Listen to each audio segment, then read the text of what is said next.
One of the things that historically has been really hard in Angular that was very easy to do in AngularJS was the ability to dynamically instantiate and attach components to the DOM. It was just the way that they built the view renderer engine pre-Ivy that made this really, really difficult.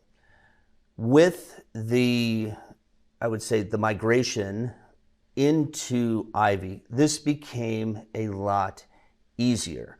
And with Angular 13, this became incredibly easy, super easy, barely an inconvenience.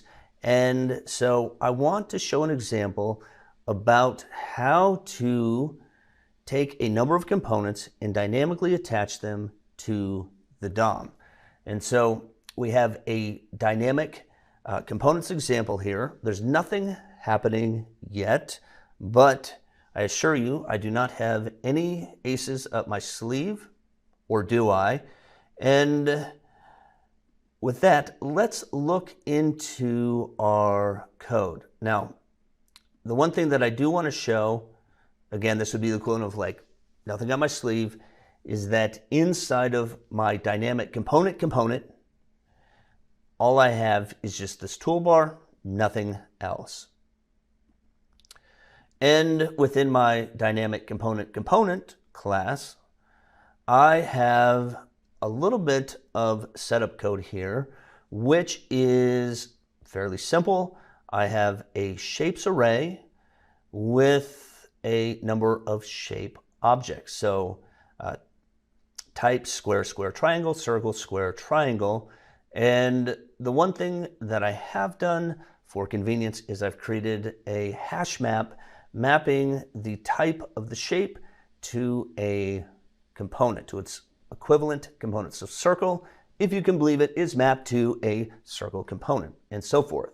Now, just to dispel any mystery about what's happening in these particular components, these are very, very lightweight. And even just to reduce some of the cognitive overhead, I've went ahead and just put all of these components into a single file, kind of like I was feeling a little React-y when I did it this way. But just so that they're self-contained and I didn't have 4 files to represent something that was just a shape, we have our selector, a basic template, and then I have you can see here I have a div with a class of circle that I'm just drawing a circle on it. And I've done the same thing for square and triangle. And so there is very little here other than I just needed something to visually represent a component on the page that we could delineate it from everything else. And so what I want to do is I want to go ahead and I want to iterate over this shapes array and attach these to the page.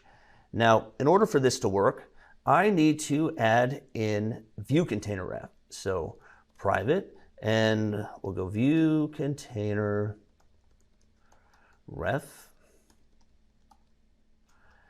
And now that we have injected the view container ref, let's hop into our ng on init and let's write some code. Now, what's fun about this is that this is going to be an incredibly concise bit of code to make this work. So the first thing I need to do is I'm going to iterate over shapes.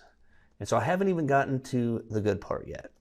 Shape, I'll get rid of all these helpful, not helpful hints here. And now, moment of truth, the grand finale. We're going to go this, view container ref,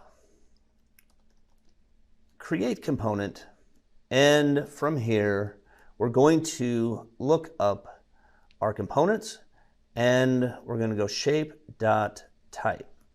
And so what this is going to do is essentially look into the hash map here and pull down square component, triangle component, and circle component.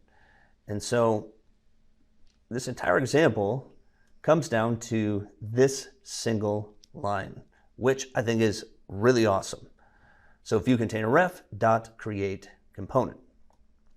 And now if we go back into our code, here we go.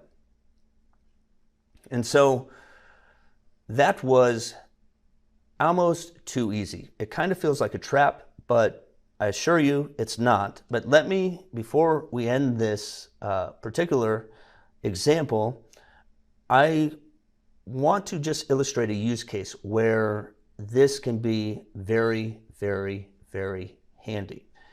Imagine you have an array of various media elements. And so I'm imagining that you have like pictures, videos,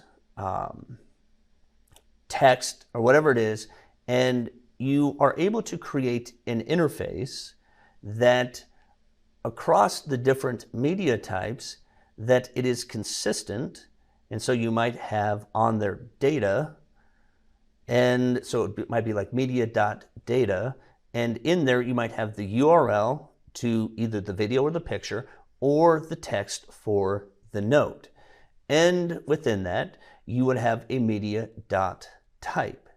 And so based on the type, as you iterate over this, that you're now able to do, let's say, like kind of a grid layout to where the data is basically the same. Creating the data is basically the same, but you want to render that entirely different. And so this is a really, really great way to use a homogeneous data set that is defined by an interface and adheres to it, but the visual representation of that is wildly different. And so this is where you could render a picture, an image, a video, whatever it is, and create a really kind of a unique immersive experience visually, but under the hood that there's not a lot to it. And so then within each one of these components, in this case it's square, triangle, circle, that you can then have the logic to say, oh, well, this is a video, so I'm going to render the video. And so now you're able to encapsulate the rendering concerns into the individual component, and all you have to do is just add them to the page and it takes care of itself. So I think this is really cool, and the fact that we're able to do this with this single command here is, I think, fantastic. I'm super happy. This is probably the one thing that with Angular 13, I think they did a really good job, and it is as simple as can be.